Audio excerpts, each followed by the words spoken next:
ಆತ್ಮೀಯ ಮಿತ್ರರೇ ನಮಸ್ಕಾರ. ನೆನ್ನೆ ನಿಮ್ಗೆ ಹೇಳಿದ್ದೆ ಭೀಮರಾವ್ ರಾಮ್ಜಿ ಅಂಬೇಡ್ಕರ್ ಅವರ ಚಿತಾಭಸ್ಮ ಸ್ಥಳಕ್ಕೆ ಕರ್ಕೊಂಡು ಹೋಗ್ತೀನಿ ಅಂತ. ಅಗೋ ನೋಡಿ, ಈಗ ನಾವು ಒಳಗಡೆ ಎಂಟ್ರೆನ್ಸ್ ಆಗ್ತಿದ್ದೀವಿ. ಎಂಟ್ರೆನ್ಸ್ನಲ್ಲಿ ಅಶೋಕ ಸ್ತಂಭ ಜೊತೆಗೆ ಇತ್ತೀಚಿನ ದಿನಗಳಲ್ಲಿ ಅಗ್ನಿ ಜ್ವಾಲೆಯನ್ನು ಪ್ರತಿಷ್ಠಾಪನೆ ಮಾಡಿದ್ದಾರೆ. ಇದರಿಂದ ನಾವು ಸ್ವಲ್ಪ ಮುಂದಕ್ಕೆ ಹೋದರೆ ನೋಡಿ, ಅಗೋ ಮಹಾಪುರುಷನ ಚಿತಾಭಸ್ಮದ ಸ್ಥಳ. ಬನ್ನಿ ಒಳಗಡೆ ಹೇಗಿದೆ ಏನು ಅಂತ ನೋಡೋಣ. ಡಿಸೆಂಬರ್ 6, 1956ರಲ್ಲಿ ಭೀಮರಾವ್ ರಾಮ್ಜಿ ಅಂಬೇಡ್ಕರ್ ಅವರು ಪ್ರಕೃತಿಯಲ್ಲಿ ಲೀನವಾಗ್ತಾರೆ.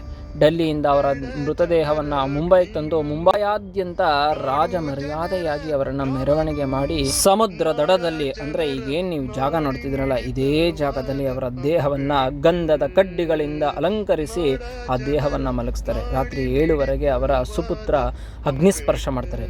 ಅಗ್ನಿಸ್ಪರ್ಶ ಆದ ನಂತರ ಬೆಳಗ್ಗಿನ ಜಾವ ತನಕ ಲಕ್ಷಾಂತರ ಜನ ಅದೇ ಜಾಗದಲ್ಲಿ ಏಕಚಿತ್ತವಾಗಿ ತಪಸ್ಸಿನಂತೆ ಕೂತು ಬೆಳಗ್ಗೆ ಅವರ ಚಿತಾಭಸ್ಮವನ್ನೆಲ್ಲ ಸಂಗ್ರಹಿಸಿ ರಾಜ ಮರ್ಯಾದೆಯಿಂದ ಅವರ ರಾಜಗೃಹಕ್ಕೆ ಮೆರವಣಿಗೆಯ ಮೂಲಕ ಕರೆತರಲಾಗುತ್ತೆ. ಆ ಮೆರವಣಿಗೆಯಲ್ಲಿ 5 ಲಕ್ಷ ಜನ ಪಾಲ್ಗೊಂಡಿದ್ರಂತೆ. ಇದು ಅಂಬೇಡ್ಕರ್ ಅವರ ಶಕ್ತಿ. ಇದೇ ಜಾಗದಲ್ಲಿ ಚಿತಾಭಸ್ಮವನ್ನು ಇರಿಸಿ ಸಮಾಧಿಯನ್ನು ಕಟ್ಟಲಾಗಿದೆ. ಇದೇ ಅಂಬೇಡ್ಕರ್ ಅವರ ಚಿತಾಭಸ್ಮ ಸ್ಥಳ. ಧನ್ಯವಾದ. ಶ್ರೀ ಚರಣ ಸೇವಕ.